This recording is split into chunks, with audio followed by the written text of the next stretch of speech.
libra de todas las situaciones, como decía el salmo que leía recién la nena, ¿no es cierto? Jehová es nuestro pastor y nada nos faltará. Y en los momentos más difíciles, aunque estemos en valle de sombra, de muerte, no temeremos mal alguno porque Él está con nosotros. Y las otras obras que ahora que estamos también, si yo les contara, solamente Dios puede hacer que uno se encuentre con personas con tanta fe, tanta pobreza, y que logren a través de sus oraciones que se le edifique un lugar de reunión y los abuelos ni le cuento, las experiencias que a veces tenemos, saliendo de lo que es la estructura de una congregación. Porque lamentablemente yo y todos por ahí sufrimos las consecuencias de que la pasamos muy bien, pero entre nosotros. Y alguien me abrió los ojos. Un hermano conversando en el negocio un día me dice, a mí no me gusta predicar del púlpito, porque es como pescar en la pecera, y si tenés todo juntito ahí, vos predicás y te tienen que escuchar, y bueno, de tanto en tanto alguno acepta, y Dios nos manda a predicar en el río, en el mar.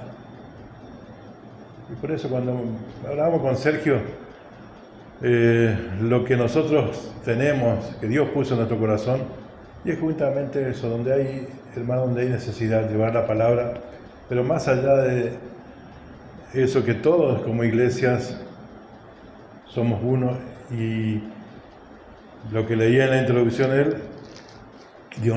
Jesús nos pide lo mismo a nosotros, Dios nos pide lo mismo, que estemos velando y orando. Y nos cuesta, no sé a ustedes, pero a mí me cuesta, ¿no es cierto? Porque tenemos nuestras luchas, sobre todo en cuanto a la oración. Y yo conocí a una persona, un pastor que analfabeto en el pastoril, y un hombre de oración. Y la fe, jamás encontré a alguien con tanta fe. Y todo lo que él decía era bíblico y me llamó la atención. Por eso quería compartir en esta noche una palabra. Voy a tomar algunos versículos a modo de introducción, pero la Biblia es clara y dice en 2 de Pedro, capítulo 1, verso 20, entendiendo primero esto, que ninguna profecía de la Escritura es de interpretación privada, porque nunca la profecía fue dada por voluntad humana, sino que los santos hombres de Dios hablaron siendo inspirados por el Espíritu Santo. Todos estamos preocupados y el mundo está preocupado. ¿Qué va a pasar? ¿Qué es lo que se viene? Y nosotros vamos a ver que muchos hablan de que la iglesia va a ser arrebatada, otros dicen que no, que la iglesia va a pasar por la gran tribulación, otros están esperando quién es el anticristo, pero vamos a la palabra y los creyentes que tenemos que esperar es la venida del Señor por su iglesia. Y yo no quiero en esta noche imponer un pensamiento, simplemente tomar algunos pasajes bíblicos que nos aclaran esta situación. Si la iglesia va a pasar por la tribulación, por la gran tribulación, porque en la tribulación la iglesia está pasando. Yo desde chico pensaba siempre que la apostasía se iba a dar en personas que dejen la iglesia, pero nunca me imaginé que la apostasía iba a estar dentro de las iglesias. Y la apostasía significa dejar la palabra y mezclar las cosas de Dios con las cosas del mundo, terminando siendo la iglesia como la vamos a caracterizar hoy en el libro de Apocalipsis. Y para esto quisiera ir, en primer lugar, una lectura en 2 de Tesalonicenses, capítulo 2, verso 3 en adelante vamos a leer. Dice, nadie os perdón. 2 de Tesalonicenses, capítulo 2, verso 3. Dice así, nadie os engañe en manera alguna, porque no vendrá sin que antes venga la apostasía y se manifieste el hombre de pecado, el hijo de perdición, el cual se opone y se levanta contra todo lo que se llama Dios y objeto de culto, tanto que se sienta en el templo de Dios, haciéndose pasar por Dios. perdón. Primera de Tesalonicenses, capítulo 4, verso 16. Dice, porque el Señor mismo con voz de mando y con voz de arcángel y con trompeta de Dios descenderá del cielo y los muertos en Cristo resucitarán primero. Luego nosotros, los que vivimos, los que hayamos quedado, seremos arrebatados juntamente con ellos en las nubes para recibir al Señor en el aire. Y así estaremos siempre con el Señor. Por tanto, alentaos los unos a los otros con estas palabras. Dice que Él descenderá a las nubes y que los muertos en Cristo resucitarán primero. Y después los que estemos vivos, si es que estamos nosotros o los que estén vivos, van a ser arrebatados juntamente con ellos para recibir al Señor en las nubes. A este pasaje habla de que va a haber un arrebatamiento, que Dios va a sacar la iglesia antes de la gran tribulación, que la iglesia no va a pasar por la gran tribulación, y que esto debe ser un aliento para nosotros, más cuando vemos que en el Antiguo Testamento dice que será como los días de Noé, que los pensamientos de los hombres eran de continuo solamente al mal. Que analicemos hoy, ¿qué piensa la gente? Constantemente estamos escuchando, y no hablemos de los medios, pensamientos malos, pero estén en una fila, en el cajero, donde sea, y escuchen las conversaciones, y generalmente hablamos más de las cosas malas que de las cosas buenas. Cuando la palabra de Dios dice, en esto pensad, los creyentes, en todo lo puro, todo lo honesto, todo lo que de buen nombre, totalmente lo contrario. Y cuando analizamos lo que dice la palabra de Dios, nos encontramos con esas aclaraciones. Y será como los días de Noé. Y en los días de Noé, ¿qué hizo Dios? Arrebató a Noé. Cuando comenzó a llover, él demoró 100 años en hacer el arca. Pero se escapó de la tribulación que hubo de las aguas. Noé no conocía ni la lluvia, porque cuando leemos en Génesis, hasta ese momento dice que un suave rocío regaba la tierra, humedecía la tierra. Y él tuvo la fe de hacer el arca, y Dios lo quitó de ahí. Como en los días de Lot, a Lot Dios lo sacó. Por eso, cuando nosotros vemos este pasaje, dice que Dios va a arrebatar la iglesia. Y como ninguna profecía es de interpretación privada, o sea, nadie tiene la privacidad, Dios no le otorgó a nadie. Por eso tenemos que tener cuidado por ahí cuando escuchamos y hacer como los de Berea, que dice que eran más nobles porque cotejaban todo lo que escuchaban, si era así, con la palabra de Dios. Y eso es lo que tenemos que hacer nosotros. Y el libro de Apocalipsis es un libro de revelación. Y en el libro de revelación están los tiempos bíblicos, porque justamente eso es para el futuro. Cuando comienza Juan a recibir la visión, ustedes pueden ver que en el capítulo 1 de Apocalipsis, en el verso 19, le dice: escribe las cosas que has visto, y las que son y las que han de ser después de estas. Entonces Juan escribe las cosas que vio, las que son y las que han de ser después. Y nos encontramos con 7 cartas a 7 iglesias diferentes, cada uno con sus características. Pero analizando a la luz de la Escritura, son 7 tiempos bíblicos. Eran iglesias, da los nombres, la Biblia tiene eso. Hay cuestiones que son de ese tiempo, pero nos sirven a nosotros para identificar nuestro tiempo. Y ahí analizamos las 7 cartas, y la primera iglesia, ustedes se recuerdan la de Hechos, compartían todo. Era la iglesia que compartían las oraciones, las alabanzas, la predicación. Dice que a esa iglesia Dios añadía cada día lo que habían de hacer. Ni siquiera tenía que preocuparse por evangelizar, porque la iglesia misma, por su situación que vivía, hacía que Dios añadiera cada día lo que habían de ser salvos. Qué diferente cuando nosotros añadimos y llenamos buscando métodos del mundo. para que la iglesia se nos llene en cantidad, pero dejando de lado esta palabra. Y ahí vemos que la primera iglesia le dice: yo conozco tus obras y tu arduo trabajo y paciencia, y que no puedas soportar a los malos. No vamos a caracterizar toda la iglesia, yo quiero ir a la iglesia actual, pero esa era la iglesia primera. Y después seguimos leyendo la iglesia que tenemos de la Edad Media, la iglesia donde se hizo la reforma, que es la de Sardis. Fíjense que en esa iglesia de Sardis, capítulo 3, verso 4, dice: pero tiene unas pocas personas que no han manchado su vestidura y andarán conmigo con vestidura blanca porque son dignas. Fueron unas pocas personas las que, a través de la palabra que fue impresa y se difundió la palabra de Dios, hicieron la reforma y volvieron a instruir que todos tengan acceso a la Biblia, y no solamente quienes están al cargo de las congregaciones como ocurría en ese entonces.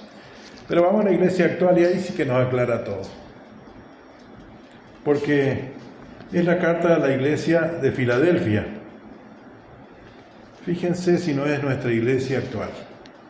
Yo conozco tus obras, he aquí, he puesto delante de ti una puerta abierta, la cual nadie la puede cerrar. Capítulo 3, verso 8. Yo conozco tus obras, he aquí, he puesto delante de ti una puerta abierta, la cual nadie puede cerrar. Y sabemos que hoy la predicación llega a todo el mundo. Aunque hay países que hay problemas, como que está prohibido, pero donde más se extiende el Evangelio. El día leí en el caso de China, cómo se extiende la iglesia y justamente está siendo perseguida, pero no la pueden cerrar a la puerta. Y más cuando sigue diciendo la iglesia actual, porque dice: aunque tienes poca fuerza, has guardado mi palabra y no has negado mi nombre. La iglesia verdadera tiene poca fuerza hoy. Está siendo avasallada incluso por quienes dicen ser nuestros hermanos, que dejan la palabra cuando uno le menciona lo que está escrito. Sí, pero eso fue para ese tiempo. Y bueno, pero si tomamos así toda la Biblia, vamos a entrar en un sistema de que todo vale. Porque si eso fue escrito para los corintios solamente o para los de Efesios, la Biblia dice otra cosa. Dice que toda la palabra es útil para redarguir, para corregirnos, para tener en cuenta. Toda, no una parte, la que nos conviene. Y esa iglesia que tiene poca fuerza es la que algunos pertenecemos actualmente. Y sigue diciendo aquí el verso 10, vamos a seguir con la característica para no ser tan extenso. En 2 Tesalonicenses capítulo 1, verso 7.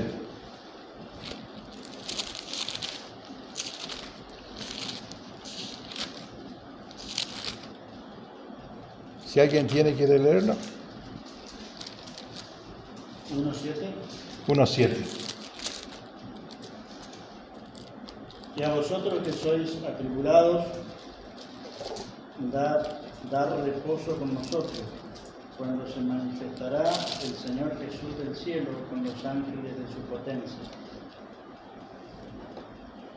Fíjense que ya en el 6 viene diciendo: porque es justo delante de Dios pagar con tribulación a lo que sois,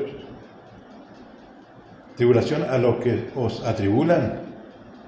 Pero sin embargo sigue diciendo: y a vosotros que sois atribulados, daros reposos con nosotros cuando se manifieste el Señor.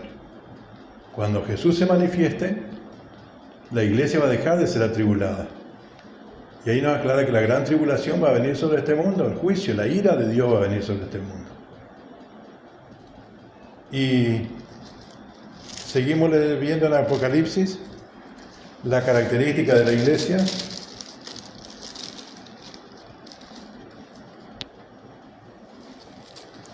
Dice el verso 10: por cuanto has guardado la palabra de mi paciencia, porque la característica de la iglesia que tiene poca fuerza es que guardó la palabra de Dios y que no negó a Jesús.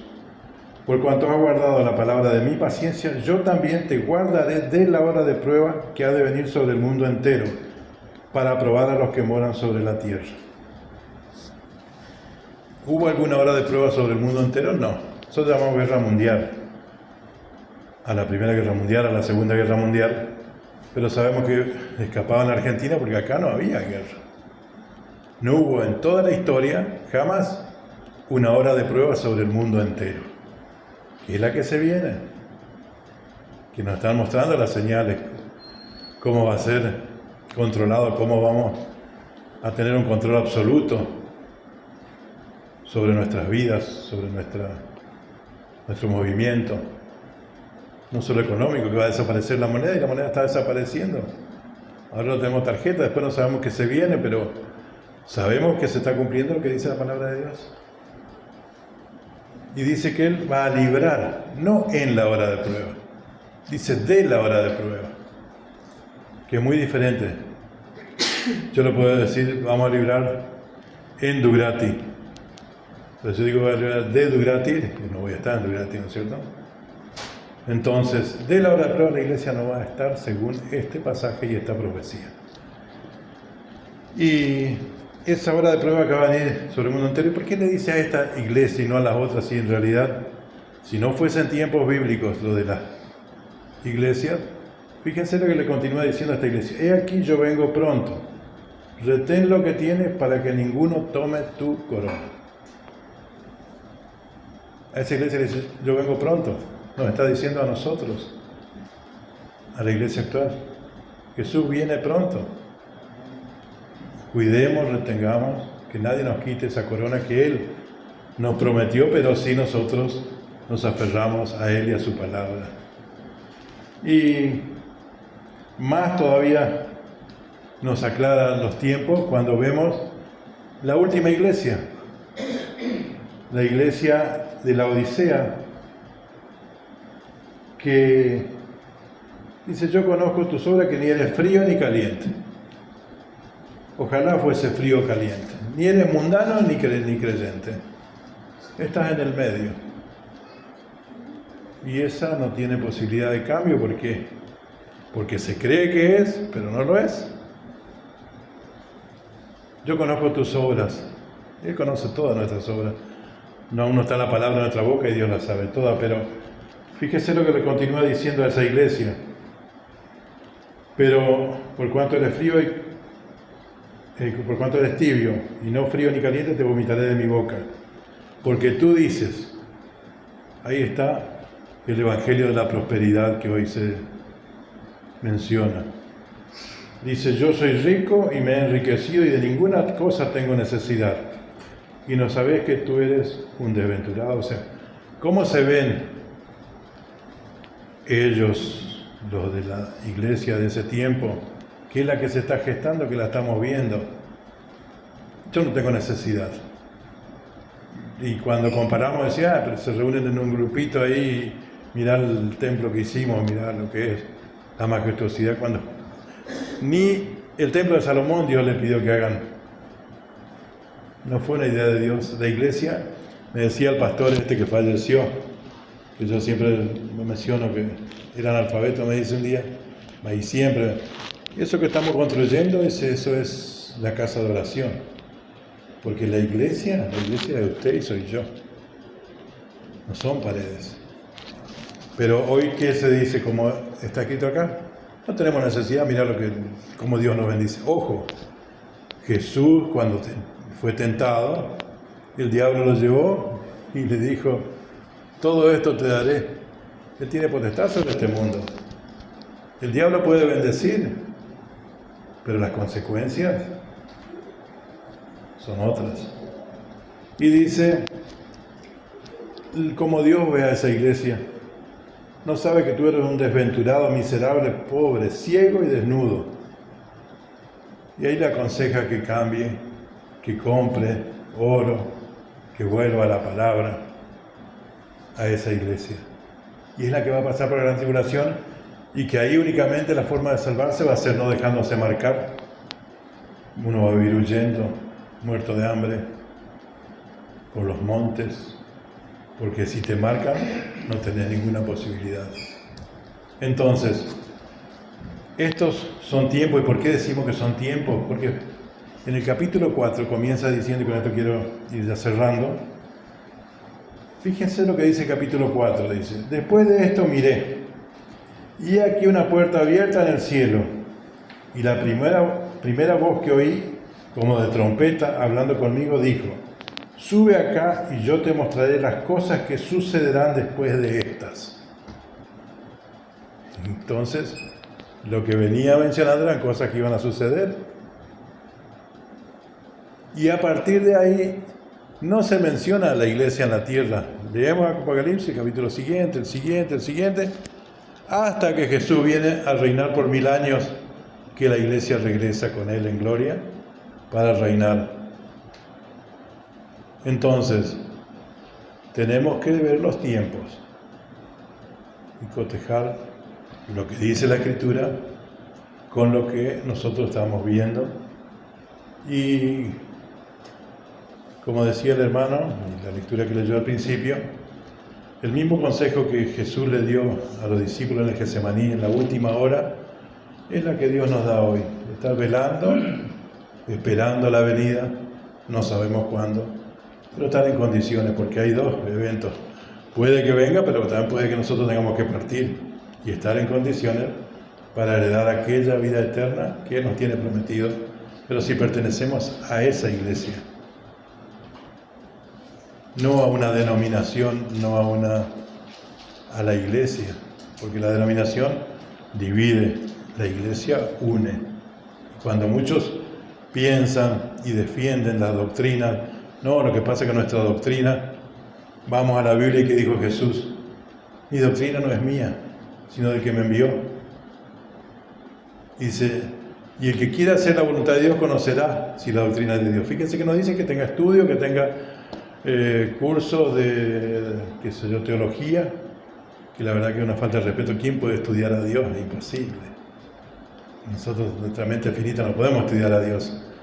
Pero que el que quiera hacer la voluntad de Dios conocerá si la doctrina es de Dios o si yo ese hablo por mi propia cuenta. Porque el que habla por su propia cuenta, su propia gloria busca. Y hoy vemos mucha gente en los púlpitos buscando su propia gloria. Y tenemos que identificarlo. ¿Y cómo identificamos? A través de esta palabra. Todo lo que nosotros escuchamos tenemos que cotejar con esta palabra.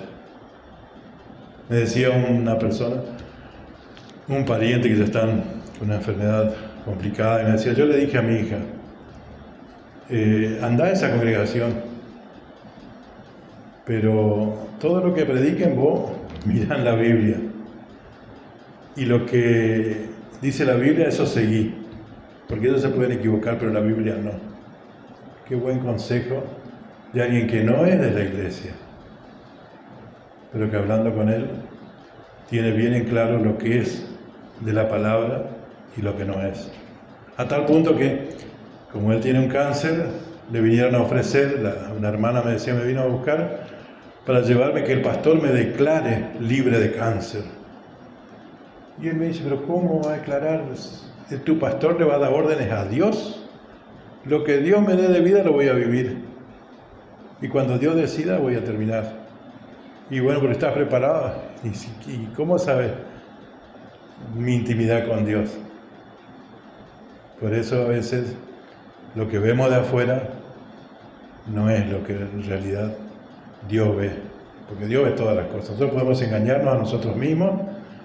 Y Pablo dice: no engañéis a vosotros mismos, sino probaos. Y tener cuidado de nosotros mismos de no equivocarnos. No estamos para juzgar a nadie, pero sí vamos a ser juzgados por nuestra obra y por nuestra decisión. Dios nos bendiga y ojalá pronto podamos vernos. Y para nosotros, una invitación como esta, para mí, Sergio lo conozco desde chico, fui grato la invitación, pero más allá de compartir esta reunión, no la palabra, yo no soy un predicador, no soy pastor, no soy ministro, no soy nada, soy simplemente un siervo de Dios que hago lo que puedo cuando Dios me ayuda. Y los defectos que tengo son míos y lo que las virtudes, como decía el hermano acá, son de parte de Dios. Dios los bendiga a cada uno de ustedes y nos siga acompañando y aclarando el camino en el tiempo que se viene. Amén, hermanos. Muestro en este dato.